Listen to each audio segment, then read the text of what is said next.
Your stories don't define you, but how you tell them will. Hi, I'm Sarah Elkins, your host and chief storymaker at Elkins Consulting. I was teaching an Introduction to Computers class many years ago and asked the students what they wanted to learn and why they were taking the course.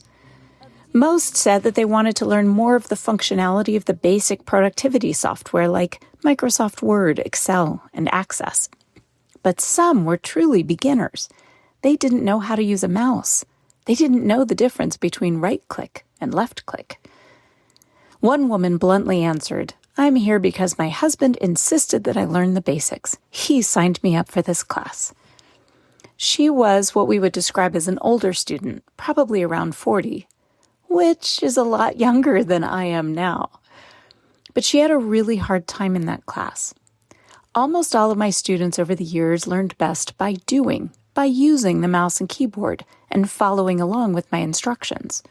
But she and one other student slowed down the rest of the class because they insisted on taking notes and writing down every step. I asked them on more than one occasion to put down the pens for a few minutes and try to follow along with my instructions, but they wouldn't listen, even when I promised to walk them through it during a break and after class so we could make the notes together. I tried to explain that learning to use a computer is different from learning math.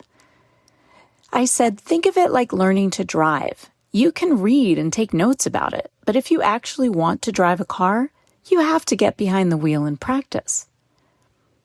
In all the semesters I taught that class, it was the first time I got a negative comment on a student's evaluation at the end of it. She was impatient with us and wouldn't slow down when we got behind.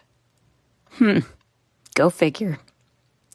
I was reminded of this experience from over 20 years ago as I hiked and thought about an episode featuring Rachel Bonds. It was episode 407 of this podcast.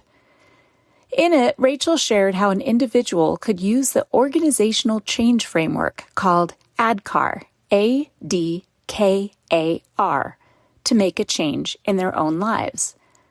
ADKAR stands for A, awareness, awareness that something needs to change.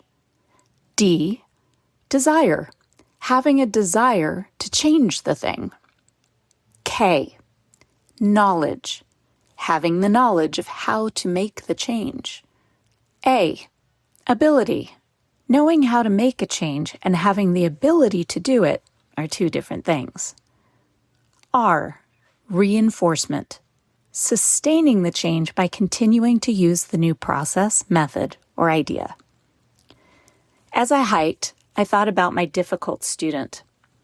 She was clearly stuck in the first two stages of change. She may have had some awareness that she needed to learn the basics of using a computer, but she definitely didn't have the desire. If we add the layer of Strengths Finder results on that ADKAR scale, based on her persistent note-taking and collection of information before taking action, I can infer that she uses strategic thinking talents in her approach to projects, problems, and people. Imagine the difference in my teaching approach for her if I had known her talents way back then. I can see now a few strategies I could have employed to move her along in that ADKAR framework, based on her talents and the language she speaks. Here's how I might approach someone like this with my new understanding of these tools. I might say, Michelle, you said your husband insisted you learn this stuff, but it sounds like you don't have any interest in it. What are some things you might want to do on a computer if you knew how to use it? Did you know we can use this tool to keep in touch with people using email? And that we can actually share photographs this way instead of having to print and mail them to our family and friends? What do you like to do? How can knowing how to use this computer help you accomplish goals or be more efficient? If I could have moved her past the awareness and desire stages, we could have made headway in her knowledge and ability. If I know she leads with strategic thinking talents, I can front-load her with reading material before class and even offer additional resources so that she feels like she has collected enough information to start to take action. I might even schedule a 15-minute conversation with other students or with me before or after class so she can externally process what she's learning.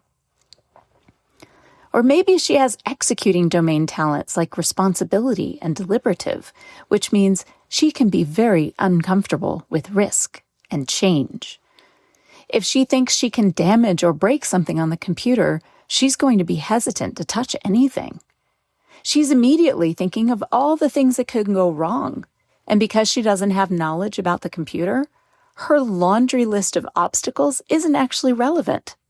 But she doesn't know that. And I haven't asked the questions to even find out. If these are her talents, I might be able to bring some comfort by describing how to reboot a computer, how to save documents, and how to use that fabulous undo feature in any of the programs. I can ask her what she's worried about, where she thinks things might go wrong, so I can provide accurate information and reduce her fear of making a mistake. The thing is, my talents are opposites to the ones I'm describing here. So if I want to teach someone or help them move through the ADKAR change framework, I have to meet them where they are. I have to be able to speak their language. Imagine the difference in our communities, at work, and at school if we applied the ADKAR framework to institutional and individual behavioral change and had Strengths Finder results to layer on that framework to ensure we're meeting people where they are. Thinking about this as I hiked was dazzling and dizzying in its potential. A few questions might be coming up for you. The biggest one is likely whether it makes sense to deal with individuals when it comes to big organizations facing significant change and transformation. In my mind, this is when it's most important. Change starts with individuals. Every individual impacted by change, directly or indirectly, can make or break its success. It's when we don't invest the time with individuals to speak their language and meet them where they are from the very beginning that change is resisted, delayed, and, unfortunately, sabotaged. Leadership must be completely on board, walking the walk, ensuring that the change makes sense, that it's not change for the sake of change, and that they're consistently taking inventory to ensure progress and alignment with the values and mission of the organization.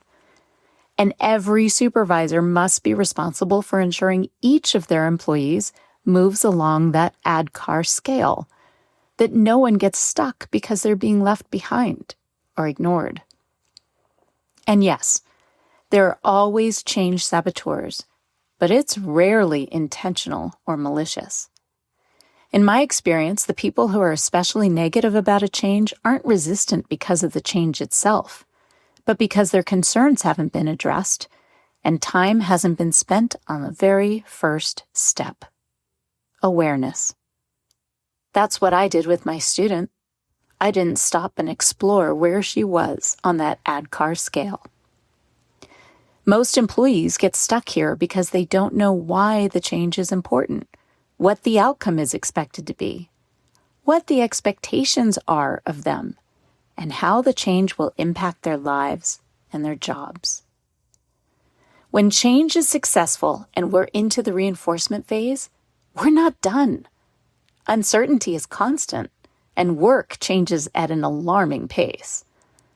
But if we can learn how to bring people along for the ride using these tools, Strengths Finder and ADKAR, we can move forward into that uncertainty with improved and inspired resilience, persistence, and grit. Listeners, now it's your turn. Are you curious to learn more about this ADKAR framework and the layering nuance of Strengths Finder for individual and institutional change? Check out episode 407 featuring Rachel Bonds, and send me your questions and the ideas that pop into your head. I'd love to hear from you. Thanks for listening to Your Stories Don't Define You.